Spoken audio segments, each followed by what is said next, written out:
हमारे देश में ये जो राजनीतिक पार्टियां हैं ना, ये पार्टियां नहीं है, डाकुओं के गिरोह हैं ये।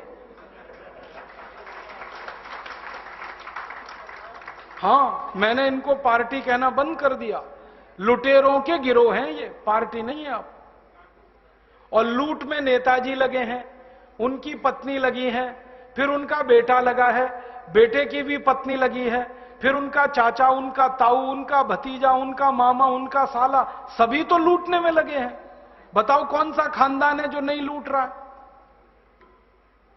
खानदान के खानदान लूट में लगे हुए हैं। यहीं देख लो आंध्र प्रदेश में। कल तक आंध्र प्रदेश के जिन नेताओं के पास टूटी साइकिल नहीं थी 20 साल पहले, आज उनकी संपत्ति हजारों करोड़ में कहां से आ गई? लूट के आई। और आंध्र प्रदेश क्या, महाराष्ट्र में देख लो, कर्नाटक में, सब जगह यही हाल है। और ये जो राजनीति है, ये चूंकि लुटेरों का गिरोह बन गई है, इसलिए हर लूटखोर नेता का बेटा और बेटी उसमें घुस रहे हैं, क्योंकि इससे ज्यादा आसान काम और क्या मिलेगा?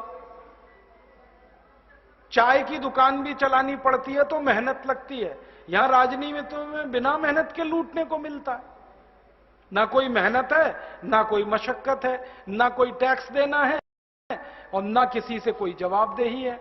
लूटो लूटो, घर भरो, विदेशी बैंकों के खाते भरो, ये है हमारे देश में। तो मैंने कहा कि अभी एक रास्ता तो ये है कि हम सब फिर से महात्मा गांधी, भगत सिंह, ऊधम सिंह, चंद्रशेखर का अवतार ग्रहण करें और इन नए काले अंग्रेजों को इस लूट की व्यवस्था से बाहर करें। ये एक रास्ता है। एक और रास्ता है दूसरा, कि हम सब कुछ ना करें, खामोश बैठे रहें। एक दूसरा रास्ता और है, खामोश बैठे रहें और कहें जो हो रहा है अच्छा हो रहा है, आगे होगा और भी अच्छा होगा, तुम क्यों व्यर्थ चिंता करते हो, तुम क्या लाए थे, क्या ले जाने वाले हो। ये दूसरा रास्ता है। हां, और इस रास्ते पर हमको भटकाने वाले 10-20 नहीं है, सैकड़ों लोग हैं, रोज आते हैं और माला पकड़ा देते हैं कि राम राम राम राम, राधे राधे राधे राधे, राम राम राम राम, राधे राधे, बस यही करो, देश तो ठीक हो जाएगा। और ज्यादा उनसे तर्क करो तो कहने लगे तुम क्यों व्यर्थ चिंता करते हो, तुम क्या लाए थे, क्या ले जाओगे, जो हो रहा है अच्छा हो रहा है, देश लुट रहा है अच्छा हो रहा है, आगे लुटेगा और अच्छा होगा। वो हमको समझाते हैं और इसी को धर्म कहते हैं, इसी को धर्म कहते हैं। और आजकल धर्म के व्यापार करने वालों की बाढ़ आई हुई है। हां, बहुत बड़ी फौज खड़ी हुई है उनकी। एक आया राम की कथा कहेगा 10 करोड़ लेके जाएगा, दूसरा कृष्ण की कथा कहेगा वो 15 करोड़ लेके जाएगा। और आप जैसे भोले भाले मूर्ख लोग डालते हैं उनके पात्रों में, ले जा भाई। ये बापू नहीं है, डाकू है। बापू नाम तो शर्म आती है कहते हुए। कहीं से 10 करोड़ लूटो, कहीं से 20 करोड़, कहीं से 25 करोड़। और आप लोगों की मजबूरी है कि काले धन का करें क्या? इनकम टैक्स वाले पकड़ते हैं तो ये बापुओं को देते रहते हो आप, क्या करें उसका? और ये बापू लोग हमें सिखाते रहते हैं जो हो रहा है अच्छा हो रहा है। वाह वाह, मैंने देखा है क्या क्या पाखंड और नौटंकी चलता है।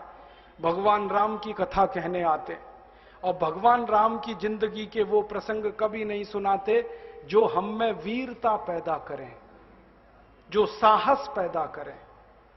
राम की जिंदगी में बहुत सारा हिस्सा साहस का है, वीरता का है। जब 14 वर्ष के लिए वनवास चले गए राम, तो हमको सुनाई जाती है राम की जो कथा ना, उसमें कहते हैं राम ने 14 साल एक ही काम किया, हाय सीते हे सीते, हाय सीते हे सीते, हाय सीते, ये सुनाते हैं हमको। हाँ, यही सुनाते हैं निकाल के कहानी में से। और मैं कहता हूं कि राम को अगर हाय सीते हे सीते हाय सीते यही करना था 14 साल, तो दूसरा विवाह क्यों नहीं कर लिया? सैकड़ों राजा तैयार थे अपनी राजकुमारियों को राम को देने के लिए, वो तो कर लेते दूसरा विवाह। क्योंकि हाय सीते, हे सीते, हाय सीते, हे सीते, एक स्त्री के लिए अगर वो इतने ही बिलख रहे थे, तड़प रहे थे, दूसरा विवाह कर लेते। तो ये सब चुप हो जाते हैं, फिर बात नहीं करते। फिर मैं उनको रामायण में से निकाल के दिखाता हूं, देखो राम ने हे सीते, हाय सीते कहा नहीं कहा ये मुझे नहीं मालूम, लेकिन 14 साल वन में रहते हुए सैकड़ों राक्षसों का संहार किया उन्होंने, मारा उनको और धर्मराज्य की स्थापना कराई। ये कहानी नहीं सुनाते क्योंकि इससे वीरता पैदा होती है। तो राम का जो वीरत्व है वो नहीं सुनाएंगे आपको, उनकी जो कमजोरियां हैं वो सुनाते हैं आपको।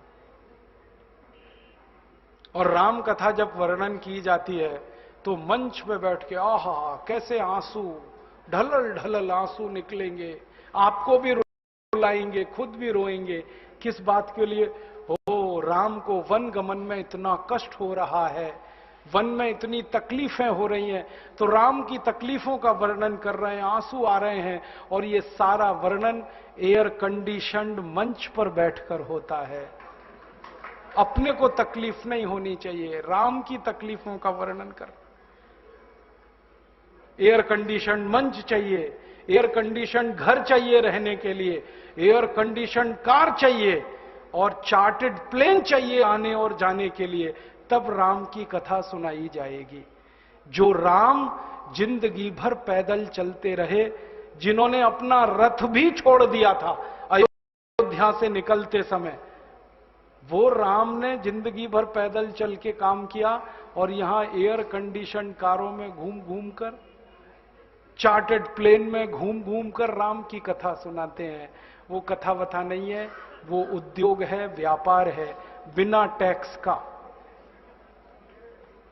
और मुझे बहुत शर्म है ये कहते हुए, समय आने पर प्रमाण से बात करूंगा कि राम कथा कहने वाले ब्लैक मनी को व्हाइट मनी करने के काम में लगे हुए एजेंट हैं और इससे ज्यादा कुछ नहीं है। और मुझे इससे भी बड़ी शर्म आती है कहते हुए कि आप जो उनको दे रहे हैं दान के रूप में, वो पैसा ब्याज पर उठा रहे हैं वो दूसरे लोगों को, और आपके दिए हुए पैसे से धंधा बना रहे हैं अपना। फिर ऐसे ही कृष्ण की कथा कहने वाले आ जाते हैं, कहते राधे राधे राधे राधे राधे राधे, और कुछ कहो ही मत, राधे राधे। कंस को मारा, जरासंध को मारा, शिशुपाल को मारा, अधर्मियों को मारा, ये सब थोड़े में, राधे राधे राधे राधे बड़े में। हां, क्योंकि आपको कायर बनाना है ना, निर्वीर बनाना है, नपुंसक बनाना है, तो वीरता की कहानी क्यों सुनानी है? तो चुन चुन कर ऐसी कहानियां सुनाते हैं। और मैं आपको बहुत गंभीर बात कह रहा हूं कि ये सारे हमारे देश में जो पाखंडी लोग हैं ना, राम और कृष्ण की कथा कहने वाले, ये सरकारों के साथ मिले हुए हैं, क्योंकि सरकारों ने इनको एक कान में मंत्र फूंका है, तुम लोगों का ध्यान इस तरफ भटकाते रहो ताकि कोई महंगाई के खिलाफ न लड़े, गरीबी के खिलाफ न लड़े, बेरोजगारी के खिलाफ न लड़े, अत्याचार के खिलाफ न लड़े, वो डूबा रहे राधे राधे राधे राधे राम राम राम राम, बस इसी में। और समझाते रहो, तुम क्या लाए थे, तुम क्या ले जाओगे, क्यों व्यर्थ चिंता करते हो, जो हो रहा है अच्छा हो रहा है, आगे होगा और भी अच्छा होगा। एक रास्ता ये है। अब दो रास्ते हैं अपने सामने, एक रास्ता भगत सिंह का, ऊधम सिंह का, चंद्रशेखर का, एक रास्ता हमारे ये धर्म गुरुओं का, पाखंडियों का, जो राम की कथा, कृष्ण की कथा। मुझे बहुत ऑफर आए हैं, मैं आपको दिल का दर्द बता रहा हूं, सच में कह रहा हूं, आपसे नाम नहीं लेता। मुझे ऑफर आए कि तुम कहां बेकार भटक रहे हो, मेरे साथ आ जाओ। मैंने कहा बापूजी क्या होगा उसमें? तो कहने लगे जितना मिलता है वो डबल हो जाएगा। मैं बोल रहा कैसे? तो उन्होंने कहा तुम्हारी वाणी में बहुत जोर है और मेरे पास लोगों की भीड़ इकट्ठा करने का, मजमा लगाने का तरीका है। मैं ऐसा डमरू बजाता हूं कि सब इकट्ठे होते हैं, और तुम्हारी वाणी में जोर बहुत है, मिलके लूटेंगे, थोड़ा तुम्हारा थोड़ा मेरा। ऐसे खुले ऑफर हैं मेरे पास। और मैं कहता हूं बापूजी माफ करो। क्यों? कहते तुम्हें पैसे नहीं चाहिए? मैंने कहा पैसे ही चाहिए होते तो बहुत रास्ते हैं मेरे पास, यही एक बचा है। पैसे ही कमाने हैं तो बहुत रास्ते हैं, ये एक रास्ता थोड़ी है, बहुत तरीके हैं पैसे कमा लूं। घर बना लूं, बीवी बच्चे ले आऊं, करोड़पति हो जाऊं, 10 करोड़पति हो जाऊं, 100 करोड़पति हो जाऊं। बहुत आसान काम है ये तो।